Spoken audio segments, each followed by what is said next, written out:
naaf geessan jechuudha. Dhugaa dubbatuuf ani sheeka kamirraallee olomaayita kamirraallee rakkoon qabu garuu maqaa dha'ee abaluun jedhu eenyu akka dubbate isinillee beektanii maqaa nama tokkoon dhawwan isinii galaa miti garuu keessaaf keessattuu yeroo kaleessa nuti olomaayitti nuuyyaa qeesootti nuuyyaa jennee yeroo gabbaanii abbootii amantaatti nuuyyaa jennee yeroo gabbaanii dubbannu bakka keenya dhaabbattanii waan nuuf dubbattan waan nutti fakkaateef saniif jecha isin caala namni nuuf dubbatu hin jiru ummanni kun warra namaaf dhaabbate toon ta'in rabbiif jecha dhaabbatta waan taataniif isaaf jecha isinitti iyyataa turre jechuudha. Gaddalee dubbadheetiin hin ture gabbaatii nuuf dubbadhaa sagalee nuuf ta'a jedhaa tanan ture. Yoo sanallee yoo dadhabdan akka nu fixaniifillee waraqaa barreessaa nuuf galchaa jedhee kalee guyyaa lama moo guyyaa sadiin dura dubbadheetiin hin ture jechuudha. Yeroo gadi baatanii mootummaan Itoophiyaa rakkoon qabu karakkoo qabu hin baasiidhaa jettan ani ka gaaffii natti ta'aa jiru. Gaaffii kan natti ta'aa jiru hin baasisuu darabiyaa keessa jiru aslan jalqabuma jechuudha. Qoonsilaan akka kariyaa diin jiru isaan warra huccuu keessatti du'etu keessaa tokko jechuudha. Qoonsilaarni jiddaa hangasan bu'aa qaban ture. Qoonsilaa jiddaa uummata irraa qannasanii warroota gaggaarii keessaa dhiisanii warroota isaaniif ajajaman warroota maallaqa isaaniif guuruu danda'an achi keessatti hambisanii jiran jechuudha. Kanaafuu mootummaan akkamitti rakkoo hin qabne warri dheenga dallu kan budinii warri ergaman illee kabajaan warri hin dhufanii warri jedhaman illee bar isaan mootummaa biyya saniitiif gargaarsa gaafatuu dhufan malee hidhamtoota Suudi Arabiyaatiif gargaarsa nuuf godhuuf yookaan immoo nu gaafatuun dhufnee jechuudha.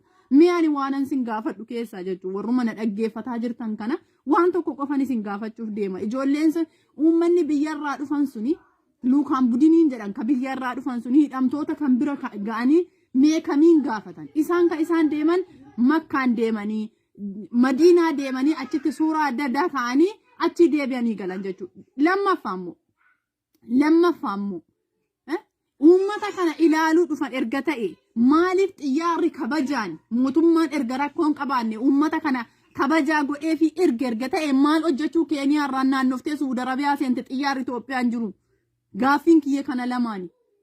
Isinii galee keessaaf keessattuu ustaas Kamaal Galchuu Kamaal Shamsuu siif gaaffiin kiyya jechuudha. Mootummaan akkamitti rakkoo hin qabne bar horii abbaan gaanfa cabse ollaanii jaballeessaa jetti Oromoon gaafa mammaaktu.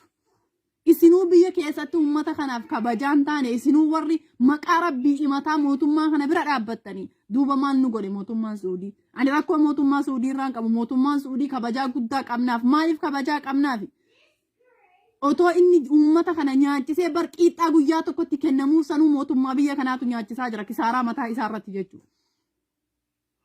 Isinii galee wanti isin beekuu qabdan kabajaa ka itti godhatuu danda'u mootummaa malee mootummaa biyya kanaati miti. Maaliif nuti seeraan ala biyya kana keessa jiraataa jirra waan ta'e akka nuti seeraan ala biyya kana keessa jiraannu mee amma saba biraa laala biyya kana keessatti Sumaaleen tuqamaa jirti tuqamaan jirtu yoo qabamanillee biyya isaaniitti nagaan galan.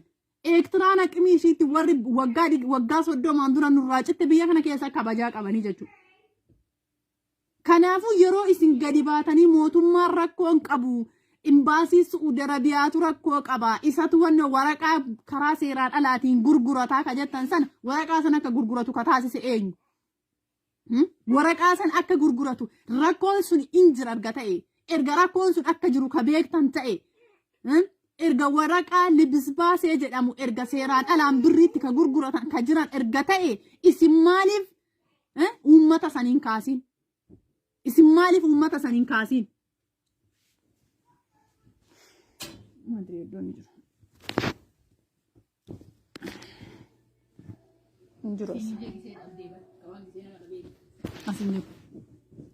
Kanaafuu uummata san warra rakkoo akkasii qabu hin beektan erga ta'e erga rakkoo akkasiitu Suudi Arabiyaa keessa jiraatti erga beektanii nuti waggaa lamaan dura iyyaa turre.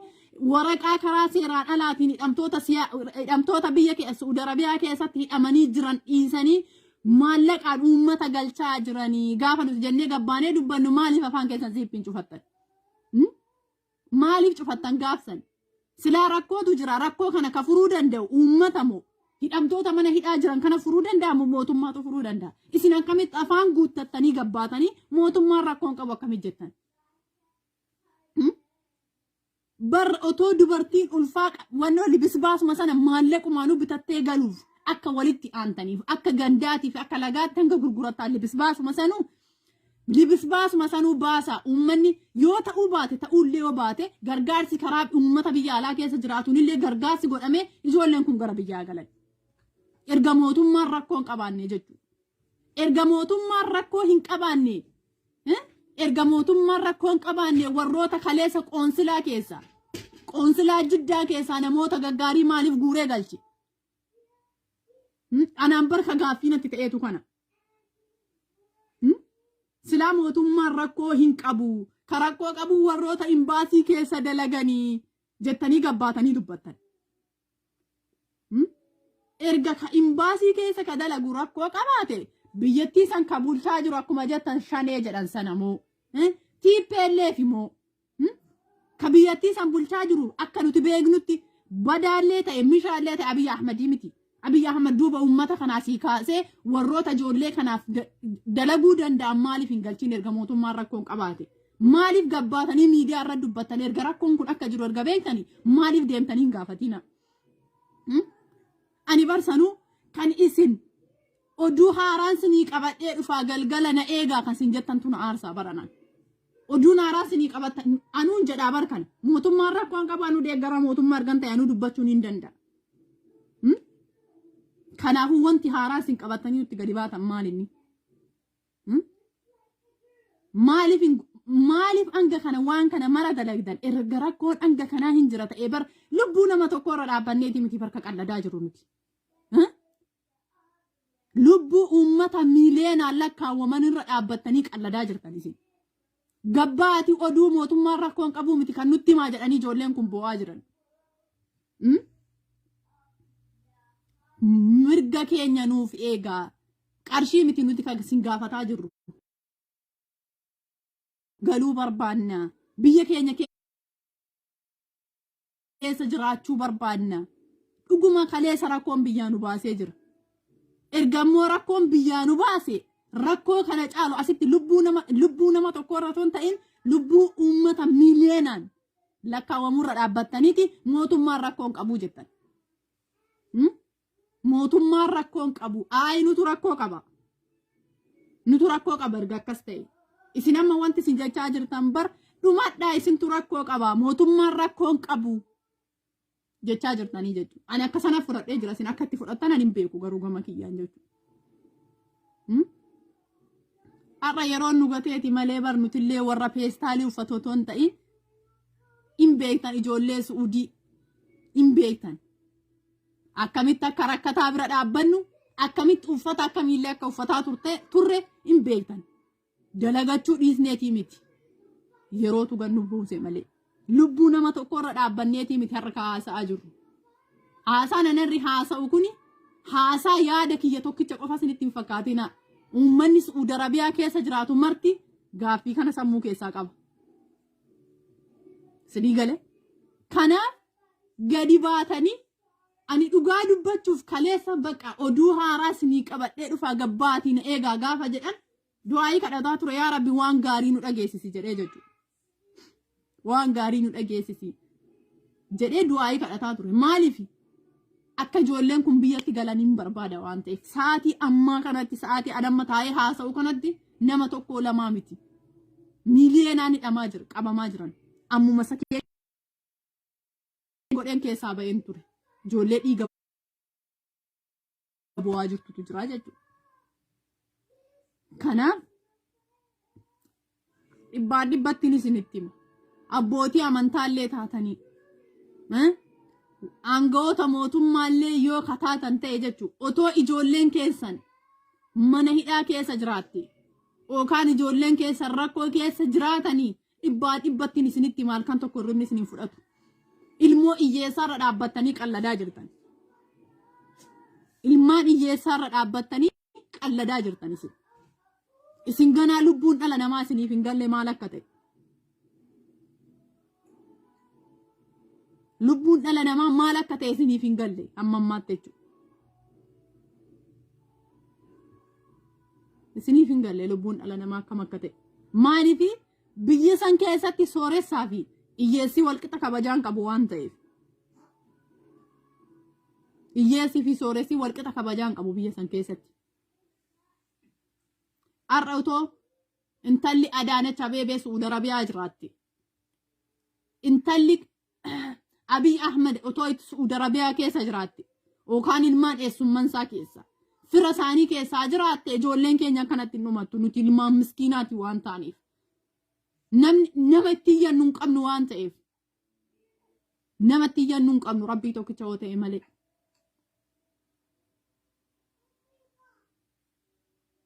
otoo har'a baadhibbattiin sinitti hima asuma keessaa sheekni tokkichi qeesiin tokkichi Paaphaasiin tokkichi baalasilxaanonni tokkichi ilmoo tokko as keessaa qabaattanii dhibbattiin isinitti hima ijoolleen mana hidhaa keessatti dhumattu sababii sanaan galan nuti immoo ilmaan miskiinaati isinii galee warri keenya harkaa gara afaaniiti nutu asii dalagee isaan gargaaraa ture jechuudha nutu asii dalagee isaan gargaaraa ture har'a immoo kaleessa barnuti kaleessa nuti warra peestaalii uffatuun turre peestaalii waliin hin dhalannee beeka peestaalii waliin hin dhalannee barnuti nuti bar warra kuubuzii tokkitti miti bar nama arabaan olitti jiraataa ture keessaa nama tokko nuti arabaan olitti nama jiraataa ture keessaa nama tokko nuti har'a garuu jireenyatu gannu buuse malee jechuudha bilbiliina alaa kullaa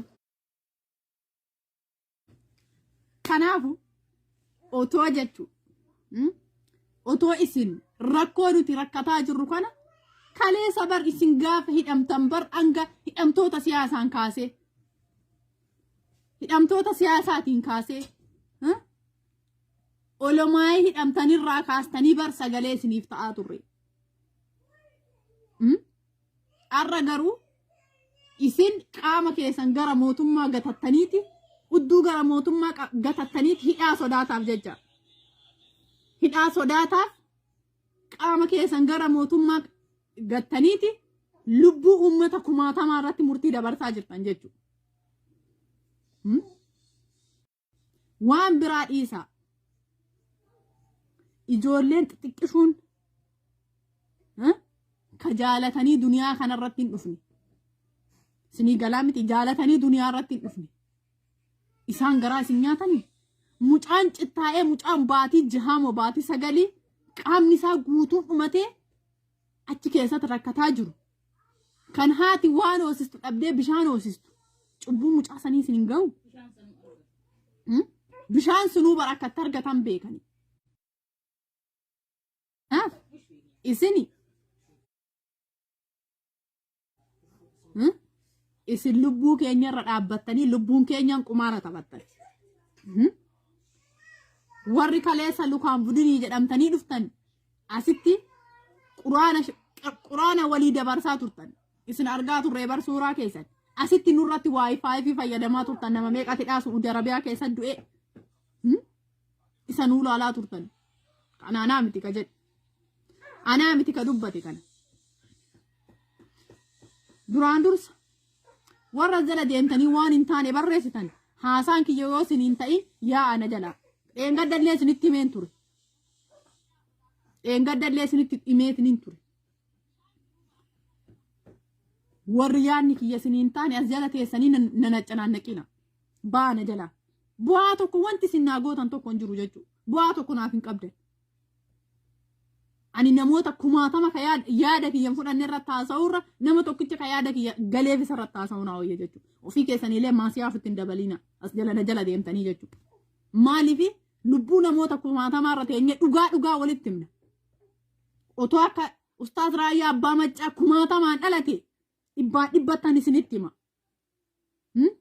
dhibbatti isinitti hima namni tokko hin duudhaa mana Saudi Arabiyaa keessatti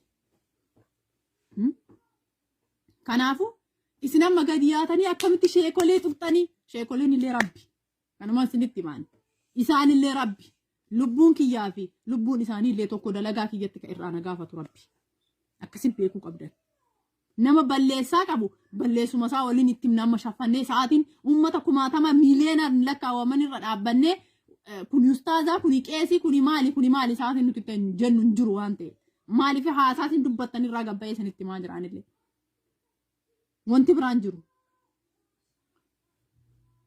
jiru warri yaanni kiyya siniin hin ta'in ani silaa ustaazaan tuqaa jira simmaan na jala hojjetta yaa na jala teessaniin dhaggeeffatina baana jala maasiyaa kiyyatti ka itti maasita kiyyatti ka itti gaafatamu ana malee sinii miti waan ta'eef daa'ima baatii jaarra dhaabanneeti bar daa'ima baatii lamaarra dhaabbanneeti bar daa'ima baatii sadiirra dhaabbanneeti bar dubartii ulfaarra dhaabbanneeti bar haadha keenyarra abbootii keenyarra obboleeyyan keenyarra obboleettii keenyarra dhaabbannee haasaa jirra nuti sidii galee yookaan lubbuu kiyya tokkitti irratti miti ka haasaa jiru uummata kumaatama irratti haasaa jiran sidii galee kaleessa bar ustaaza biraan nu ga'a viidiyoo kana mee ijoolleen mana hidhaa keessaa akkatti isaan sinii dhaammatan laala isaan garaa isin nyaatanii ijoollee sana laalaa sheekolii biraan nu ga'a abbootii amantii biraan nuuf ga'a jedhan malee nama akka kiyyaa biraan nagaa hin jenne ijoolleen sun maaliif isaan nama quraana beeku biyaasuun kaan du'aayiidhaan nu bira dhaabbatanii gargaarsa tokko nuuf buusanii jedhanii jechuudha. Isin immoo gadi baatanii mootummaan rakkoon qabu ka rakkoo qabu imbaasii Suudi Arabiyaa keessa jiru imbaasii sanuu ka sochoosu Abiyyi Ahmad. Jalqaba lammaffaa immoo lukaan budiniin dheengadda dhufe jedhan san asuma yaada kiyya keessatti waan tokko isiniif tuquu barbaada. Warra dhufe san maaltu galche silaa isaan waa'ee biyya alaa wanti isaan galchuun jiru. Maaltu isaan galche maaltu isaan fidees moo isaan seenota Suudi Arabiyaa keessa jiran isa nuuf laaluu dhufan moo dhuguma nuuf dubbachuu dhufan nuuf dubbachuu erga dhufanii immoo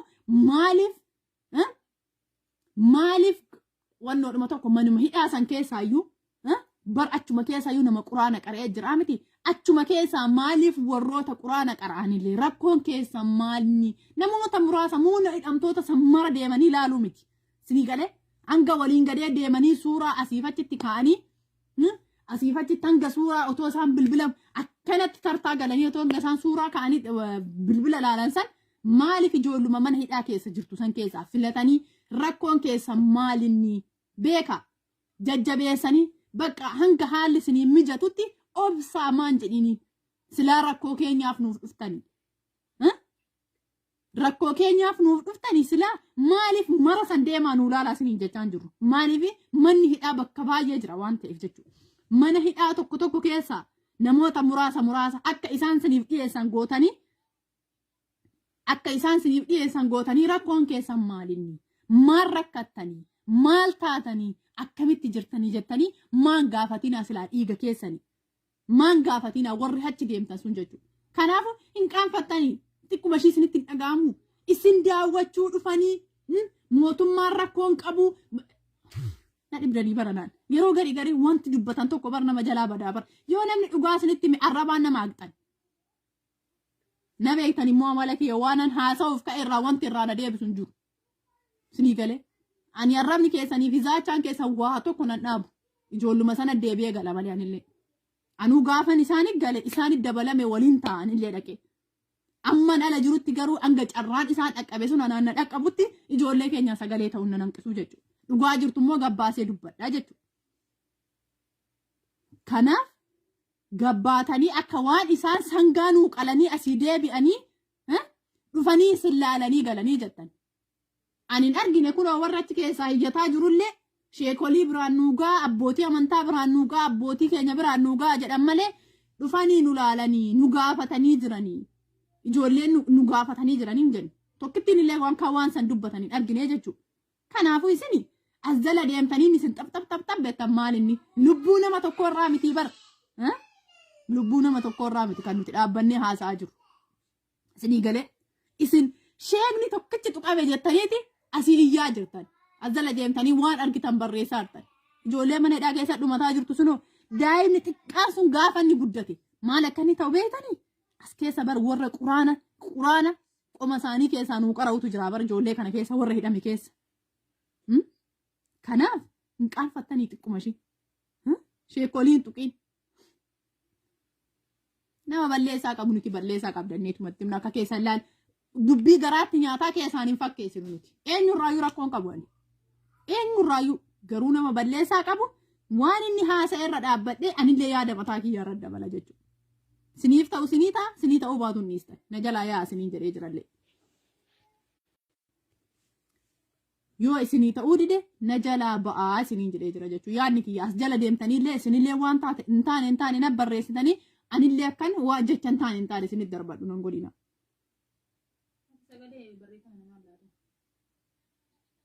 Kanaaf isinii warra amma jala deemtanii haasoftan kun jechuudha. Dhibbaan dhibbatti na amana. Dhibbaan dhibbatti isin warra ruusni mataa isin cufe isin. Warri waan hin taane jala deemee barreessu warra ruusni mataa isin cufe nuti immoo warra rakkata. Nuti ilmaan miskiinaati. Waan nu dhagaame dubbatanne gaafa duunellee duuna. Nuti ilmaan miskiinaati isin ilmaan sooresaati waan argitan barreessa. Kanaafuu ijoollee kana waan isinitti dhagaame sagalee isaaniif ta'uu moo mootummaa bira ani barna dhibdadi maaliif utubaa mootummaa saniin taanee jedhaa mootummaa Itoophiyaa keessa jiru saniif isaaf utubaa ta'a. Keessaaf keessattuu abbootiin amantaa gabbaatanii waa'ee keenya hin dubbatina. Maaliifan isiniin jedhe beekanii erga dhukkubbiin keenya isinitti hin dhagaamne. Erga aaduun keenya isinitti hin dhagaamne. Erga nyaata dhabuun keenya isinitti hin dhagaamne. Erga peestaalii uffachuun keenya isinitti hin dhagaamne. Mootummaa deeggartanii miti. Mootummaan balleessaan qabu miti. Achuma mootummaa isaa waliin ta'a. Nu gabbaatanii waan nutti hin dubbatina. Ijoollee keenyallee mooraaliin tuqina. Bakka. Mana hidhaa keessatti bar ijoolleen abdii kutannaa irraan kan ka'e bar lubbuu isaanii irratti du'a murteessaa jiranii bar.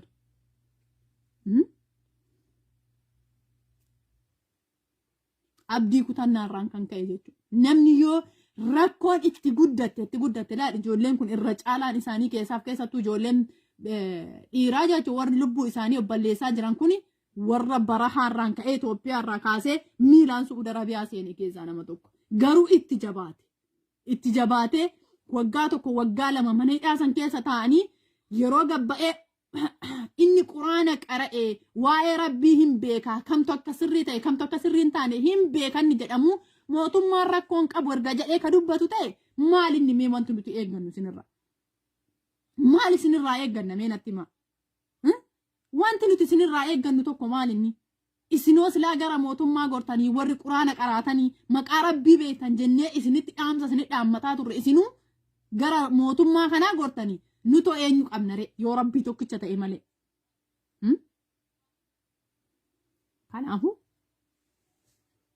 Kanaafuu erga akkas taate dhiigni ijoollee Suudi Arabiyaa keessatti dhangala'aa jiru kun lubbuun ba'aa jirtu kana boru rabbi irraa sin gaafatuuf ta'a.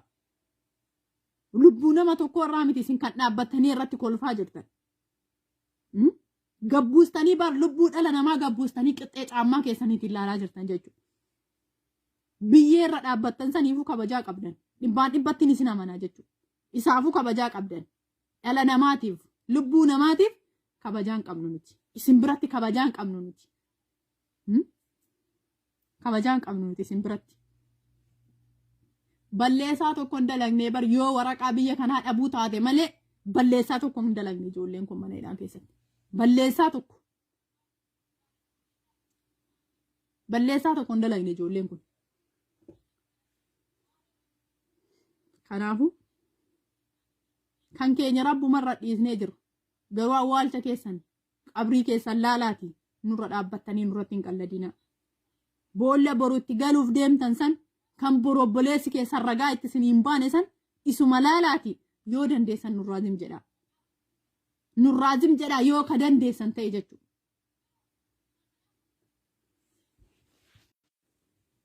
Yoo kasin dandeessisu ta'e nurraazim jedha bakka. Waanuu gochuun dandeessanii miti.